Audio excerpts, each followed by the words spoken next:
zait apur bat,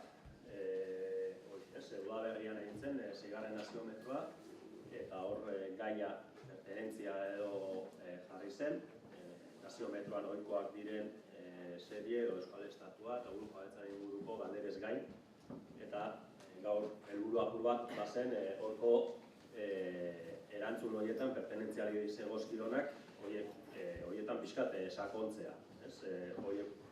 Fokoa horietan jarrita eta gero gainontzeko hitzaldi eta mainguruarekin malenek aipatu bezala sakontzea, eztabaida, ikuspuntu ezberdinetan eta bar.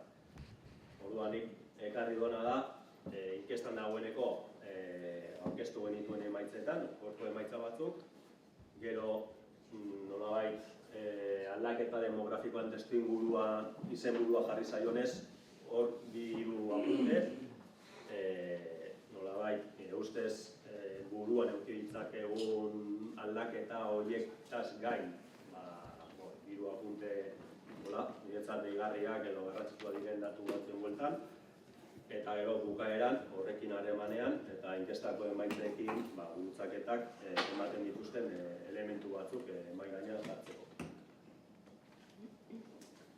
Orduan, inkesta, kasu honetan, 200 inkesta inguru, Udaberrian egin zen, eta Euskal Herri guztian egiten den inkesta da, kasu honetan, Euskal Herri guztian, 7 herrialdean, kontuan hartuta. Orduan, edukietan sartuta, lehenengo inkestan galdetzen zen, jendeari nongoa sentitzen den batetik, eta gero eremu edo geografi edo eremu administratibo ezberdinekin ze sentimendu zerotik hamarreran ze punturaino sentitzen zen bertako. Nolabait guzti hori hartuta eta nahastuta, esan dezagun, jendeak emandako erantzun ezberdin horiek, pertenentzia sentimendu nagusiak Euskal Herrian lehenengo bi horiek ikusten dira. Euskal Herritarra eta Espainiarra, edo Frantziarra iparraldean, Espainiarra hegoaldean, eta Euskal Herritarra. Gutxi asko, puntu batzuk gora lehenengoak, baina laurden batek horrekin identifikatzen du bere burua. Gero horietako bakoitza ikusi gaurrerago, intensitate ezberdinarekin, gehiagorekin edo gutxiagorekin, baina horiek dira. Gero Nafarra eta Espainiarra, eta hori Nafarroa garaian dagoen errealitate bada, Euskal Herritarra, Espainiarra, Frantziarra eta beste horiek ez diren, beste jatorritako edo estatuetako zera batzuk agertzen da kasunetan laugarren lekuan, eta Espainiarra edo Frantziarra bakarrik, hori bakarrik aipatzen dutenak, honeko 5. Horiek inkluso aurrekoa baina gutxiagoak dira. Nafarra eta Euskal Herritarra, hori ere Nafarroan dagoen identitate edo sentimendu bada, honeko 2,5, eta bar. Orduan, ikusten da, badaudela, bi identitate edo bi sentimendu nagusi, baina ez direla erabat majoritarioak ere, eta gero hor, badaudela, nasketa asko, horien artean, eta gero eremu bakoitzaren barruan, inkluso indar harreman edo pisu ezberdinak, kombinazio ezberdinak.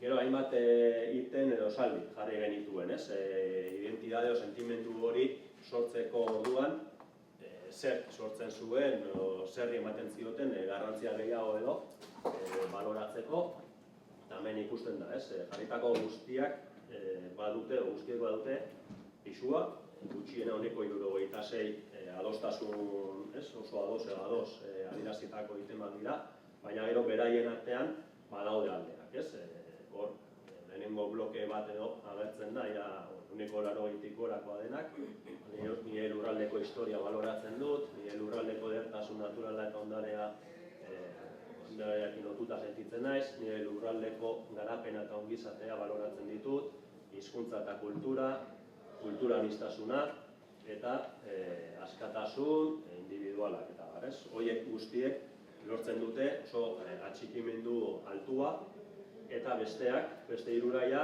nabaritzen da bera egiten duela, eta nolabait gutxien lortzen dutena, konpromiso zibiko eta parte hartze politiko baloratzen dut, arro nago nire sentimendu nazionalaz, eta elkarrekin erronka gainditzen dituen komunitate baten parte sentitzen da.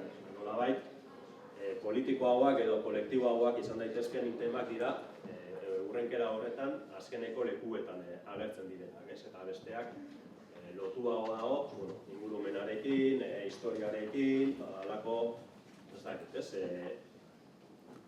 Beste kutsu bat duten itemak agertzen dira lehenengo leku horretan.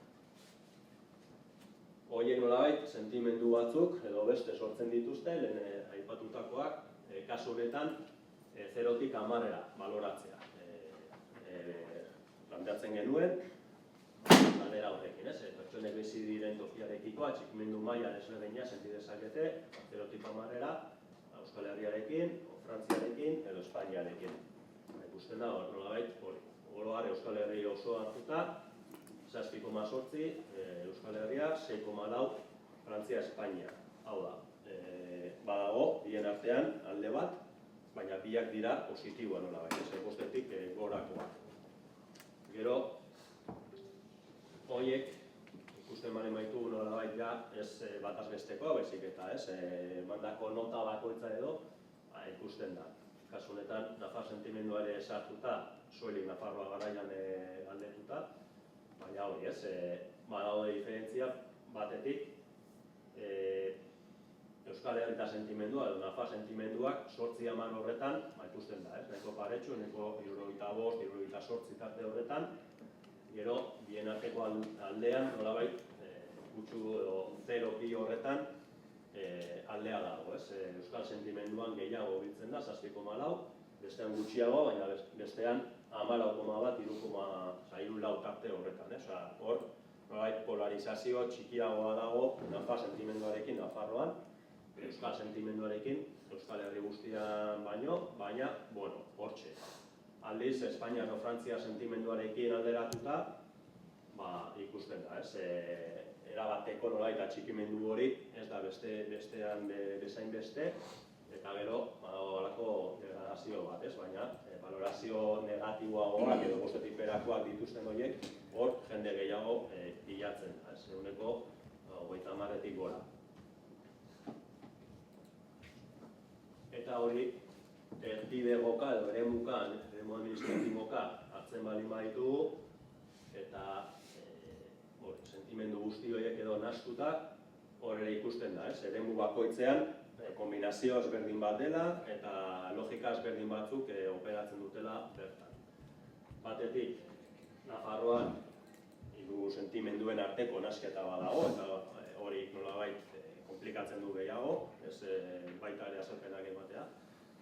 Baina, kasu egiten baldin badiogu, batetik, ez adibidez, Euskal Hirigune Elkargoa eta Euskal Autonomia Erkidegoaren arteko alderak eta horretan, Euskal sentimendua nahiko antzekoa da, apenas kontrakotasunik sortzen du eta gehien bat aldekotasuna sortzen du, eta txikimendu handi bat, baina gero aldea da, estatuko identidadearekin sortzen den harremana, esan dezagun, ez? Ipar Euskal Herrian, bi identidadeak kompatibleagoak dira, ez biak aldi berean uztartu egiten dituzte, batak ez du besteak kentzen, esan dezagun. Aldiz, Araba, Bizkaia eta Gipuzkoan, Espainia sentimenduak batzuengan bai sortzen du, ez? 8,3, hor badagoelako piko bat, zeroan, ez? Kontrakotasun bat. Oro har ez da hori sortzen duen sentimendua, baina ez da, kasu horretan, ez? Iparraldean bezala, 10-eko proportzio hori ere iparraldean bezala. Hau da, badago jende asko, kombinatzen dituena, baina beraien artean hala ere badago alde bat, ez? Espainia sentitzea, eta Euskal Herrita sentitza aldi berean, baina beraien bi sentimendu horien artean aldea dago. Iparraldean alde hori txikiagoa da. Eta aldiz, Nafarroan hori bera gertatzen da Nafar sentimendua eta Espainia sentimenduarekin, baina Euskal sentimenduarekin hor bai sortzen da polarizazio bat, ez? Eta honeko laurden batek zeroan kokatzen du bere burua Euskal sentimendu horrekin, eta gero ere ez dago halako pikorik 8-10-eko tarte horretan, ez? Badago aldekotasuna eta ez da txikia, baina nolabait polarizazio hori edo sortzen duen sentimendua Nafarroan Euskal sentimendua da.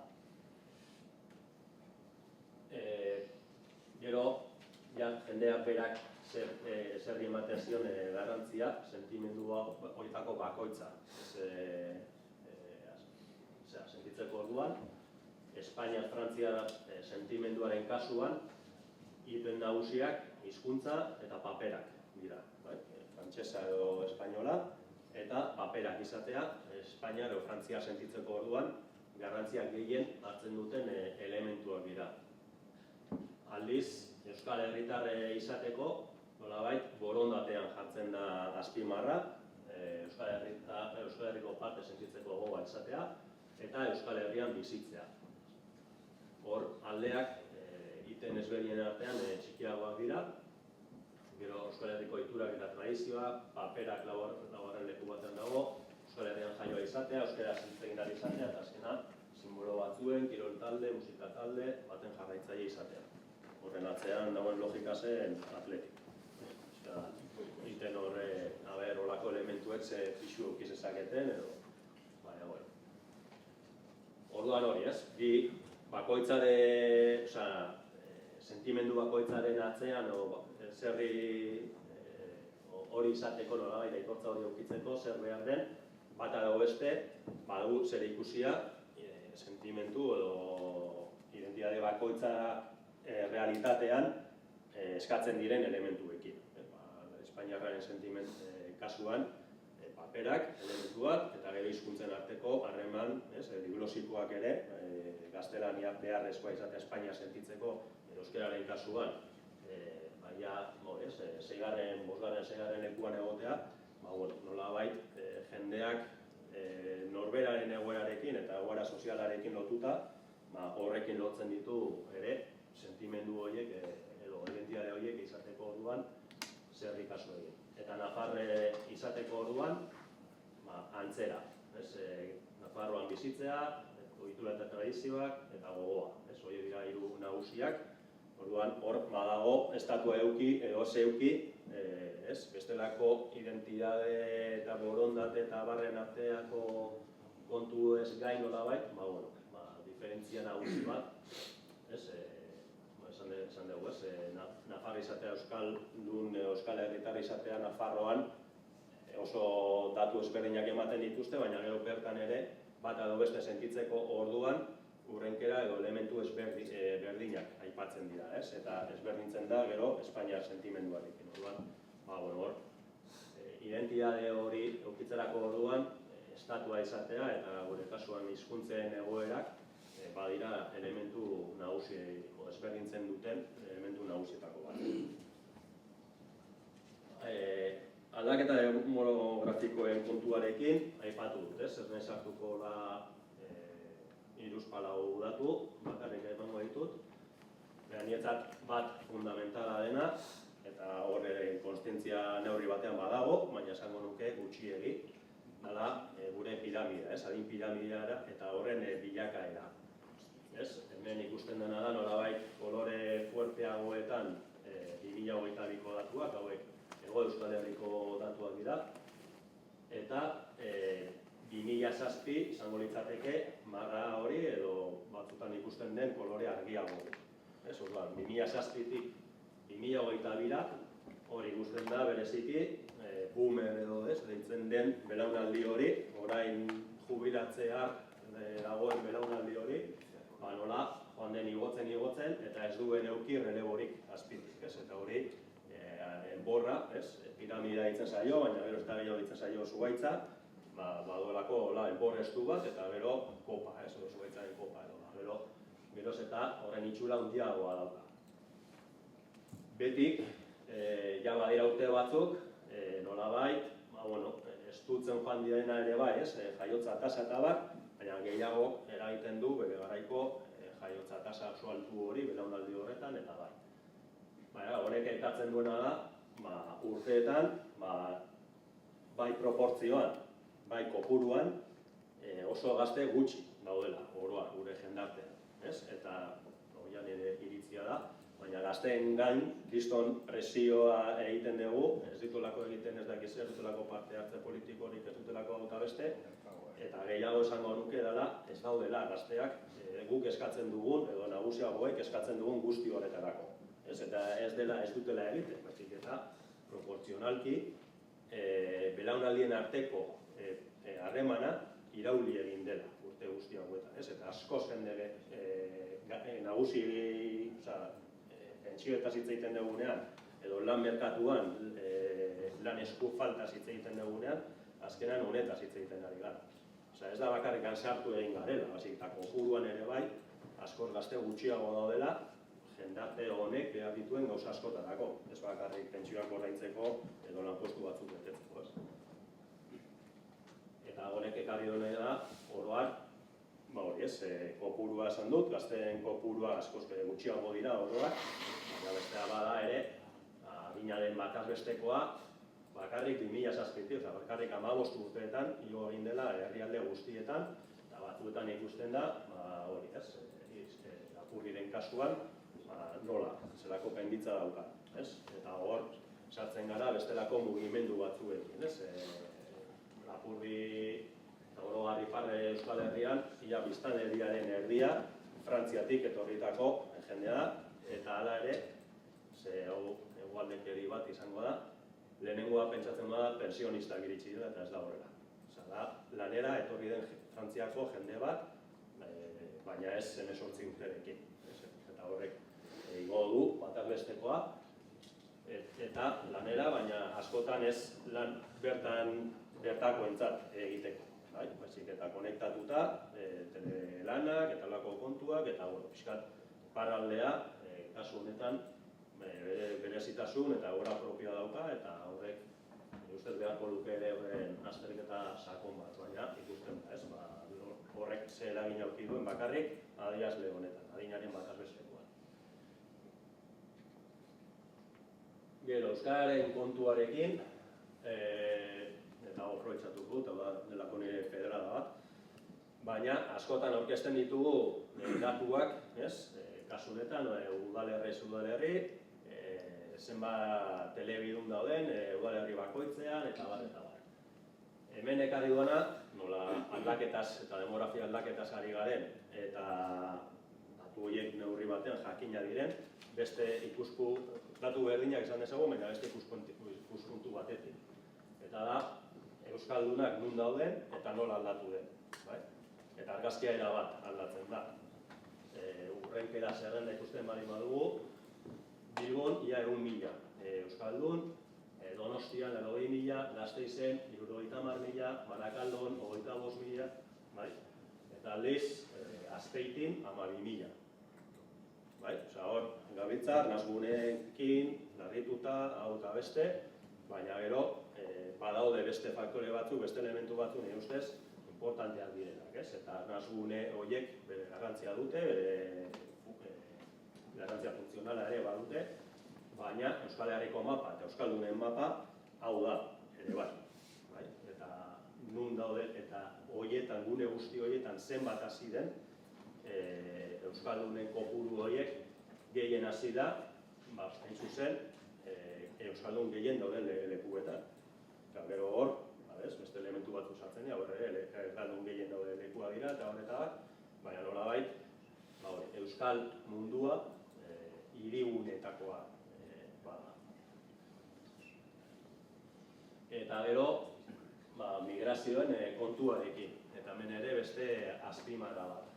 Hauek 2022ko datua dira, jaiolekuena Euskal Herrian bizi garen jaiolekuak, 2 milioi inguru Euskal Herrian jaioak eta Euskal Herrian bizi garenak, ia 1,5 milioi bat Espainian jaiotakoak eta Euskal Herrian bizi direnak, eta gero beste jatorri guzti horiek, eta horrenkera horreka, Maroko, Kolombia, Ekuador, Rumania, Nicaragua eta bat, 376.000. Azken aldian, bagabiltza, arrazakeriarekin, jatorri aniztasunak, kultura aniztasunak, eta bat, sentsazioa badut ere bai, fokoa oso jarrita dagoela, orain iristen ari diren horietan, eta ez orain, gaina da, bereziki 2000-2010, gerora ere iristen ari dira, baina nolabait gehien hamarkada horretan iritsi dira, baina asko egiten zaigula Espainiatik iristen direnak ere bai. Eta hori, ez da soilik 50 urrogarren hamarkadan iritsi direna. adinez ikusten balin badugu, 75etik gorakoak, ikusten da, zelako aldea dago, ja Euskal Herritarren erdia izatetik gertu, Espainian jaiotakoak. 55-74 artean ikusten badugu, Espainian jaiotakoak beste edozein jatorritan, jaiotakoa baino gehiago izaten jarraitzen dute. Eta ja, 54tik berako horietan, 16-54 tarte horretan bai, beste jatorri guztiak gehiago dira Espainia jaiotakoa baino. Baina, banaka hartzen balin badugu, jatorri nagusia Espainia da, hegoaldeko herrialdeetara. Eta are gehiago, 15 urtetik berako horietan ere, jatorri nagusia hori da. Eta gero horiak, kombinazio ezberdinak, kulturalak, hizkuntzarenak eta bar. Horiak, zein multzokatzen egin daitezken, etortzen direnak, gaztelania dakitelako, Espainiakoak edo Hego Amerikakoak izan, edo beste hizkuntza batzuk, eta bar. Orduan, niretzako argazki hau ere oso kontuan hartu beharreko da. Eta bukatzen joateko. Datu horiek gurutzatuta inkestan emandako datuekin, ez? Ideia batzuk edo zertzelada batzuk.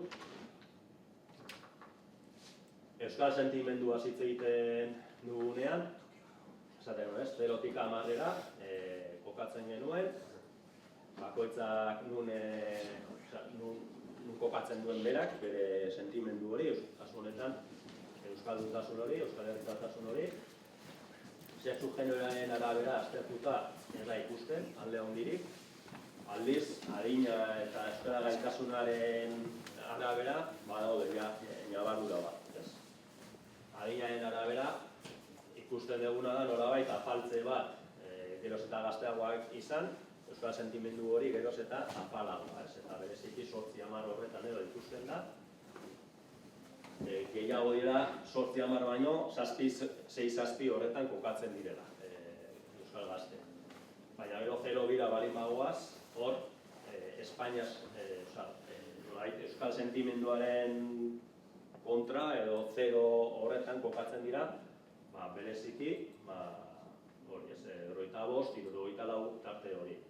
Hau da, euskal sentimendua gazteen artean, eta hori ere bada hortik dagoenolako titular moduko bat, geroz eta gutxiago da, baina ez dira kontrakotasunera pasatzen ere, apalagoa sentimendu hori, baina kontrako posizioan ez dira kokatzen. Eta aldiz, euskara gaitasunaren arabera, hor grafikoa oso argia da, geroz eta euskaldunagoa, geroz eta euskal sentimendu askoz indartsuagoa, eta bereziki, ulertzen ez dutenak edo erdaldunak, dira gero balio txikienetan kokatzen dira. Eta Espainia-Frantzia sentimenduarekin, azteko hori, apalagoak dira aldekotasun guztiak, berriro ere, sexu generoaren arabera ez dago alde handirik, adinaren arabera kasu honetan alde gutxiago dago, baina kasu honetan ere 8-10 horretan gazteen kasuan apur bat gehiago dira. Baina hemen nolabait transversalagoa da. Euskal sentimenduan badaude harreman gehiago dauka gorabeherak adinarekin, Espainia sentimenduan ez hainbeste. Eta euskararen kasuan, bestean bezala, kasu honetan kontrako harremana. Eta gero, bi sentimendu horien artean nola uztartzen diren aztertu ahal izateko olako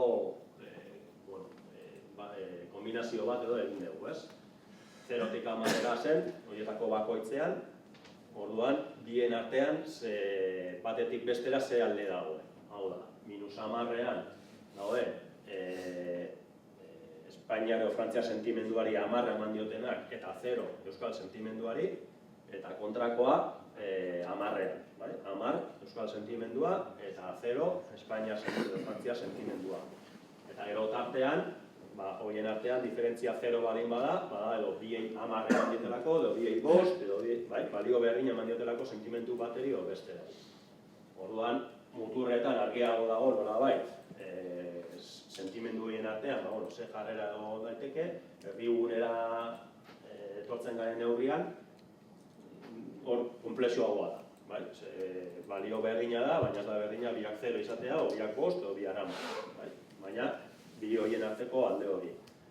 Orduan, batetik ikusten dena da, diferentziala esan dezagun dela askoz handiagoa euskal sentimenduaren aldekoa, ez? Ehuneko 50%, euskal biztanleriaren ehuneko 50%, euskal sentimendu handiagoa dauka Espainia edo Frantziarra baino, laurden batek berdina eta beste laurden batek Espainia sentimendua handiagoa. Multzokatuta, bost kategorietan gurutzatu ditugu besteek, bai? Hau da, 6-10, ezkerrera ongo litzateke Espainia, Frantziar identitate fuerteagoa dutenak, identitate fuerteagoa, baina ez hainbeste. Bigarrenean, biak berdin, euskal identitate fuertexeago eta euskal identitate fuerteago. Indartsuena edo. Orduan, kasu honetan, sexu generoaren arabera, ikusten da, ez? Aurreko grafikoan bezala azkenean, euskal identitateerantz jotzen duela euskal herritargoa orokorrean, eta ez dago ere zelako alde nabarmenik. 6-10ean, nolabait, Espainia, Frantzia sentimendu gehiago badute emakumeek, baina gero bat bostean ere bai. Orduan, hor alde hori ez da oso esanguratsua esan dezagun. Adinaren arabera, hemen lehen esandakoa, ez? Nolabait, euskal identitate diferentzial horretan gutxiago dira, adinean gora eginara horrek gora egiten du, baina horrek ez du ekartzen Espainia edo Frantziar identitate fuerteago bat. Dagoena da, lausotze bat esan dezagun, baina ez kontrako posiziora mugitzen direnik. Ikasketekin, kasu honetan, unibertsitate ikasketak, bigarren mailakoak ikasketarik ez, nolabait unibertsitate ikasketak edukitzea, euskal sentimendu gehiago ekartzen du, baina moderazioaren zera horretan. Bat bost tarte horretan. Baina aldi berean, aldea txikia da, baina Espainiar eta Frantziar identitate horretan ere bai ikasketa altuagoa dutenak hor ere gehiago dira. Eta aldeak ez oso txikiak izan.